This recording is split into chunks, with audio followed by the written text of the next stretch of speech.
मु शिक्षकों सपक्ष में 2-3टा वीडियो करी बोली मते किसी लोक भावुं मु शिक्षक बोली आइदर मु शिक्षक ना कौन गवर्नमेंट जॉब कर किसी जॉब कर जो सपक्ष आसी वीडियो बनैली किंतु मु कहीदेवा चाहूँगी मु कौन शिक्षक नुहे कि मु कौन गवर्नमेंट सर्विस करनी बाकी रहा सपक्ष आसिकी कहीं मु वीडियो कली कारण मु मो शिक्षक मान भूली ना से आज शिक्षित मु जो आज सोशल मीडिया रे कथबार्ता करि पारुछि जो मु देश दुनिया जानी तो से केबे भूली ना कि भूलि ना तो तांको विरुद्ध रे कौन कथा आसिले मु निहाती आसी कहबी तो से कौन दुविधा रहा कथा नुह मु भावुँ जो मैंने एमती आसी कहते से शिक्षक को भूली जाइछन्ति से भूली जाइछन जे आज जो सोशल मीडिया चलाउछन्ति सोशल मीडिया रे जो यूज करूछन्ति जहाँ इंग्राजी पढ़ुछन्ति कि कहउछन्ति से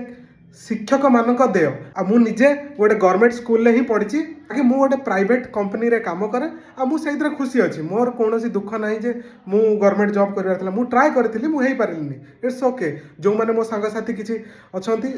से माने बहुत परिश्रम कले बहुत कष्ट कले बहुत बहुत वर्ष पर्यंत अपेक्षा करी ट्राई कर चलले से मानकर हला तो सेथिरे मोर कोन प्रॉब्लम से माने जेते सैलरी पाइबे जा पाइबे सेटा से मानक कथा तो मु एबे जहा परिश्रम करूची जहा करूची तो सही हिसाब रे मु सैलरी पाइबी तो मु कहीं जेलस फील करबी 50,000 की सैलरी पाइला कि लक्षे सैलरी पाइला तो से मु वीडियोटी करथिली ना मु निजे गवर्नमेंट सर्विस करची ना मु जने शिक्षक ना मो परिवार रे कई शिक्षक अछंती मो बापा माँ निजे भी पढ़ी नांती तेणु मु पूरा फुली से शिक्षक मानक द्वारा ही मु आज शिक्षित होइची तो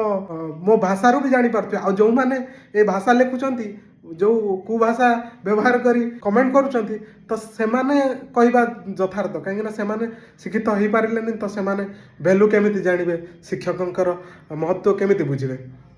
बस एतिक आ जदि आपण भी शिक्षक मान को भल पाती ताहले ए वीडियो को शेयर करबा को केबे भी भूलिबेनी तो आज वीडियो रे एतिक पुणी देखाबा आपण मान आउ एक वीडियो रे से पर्यंत विदाय दियंतु जय जगन्नाथ।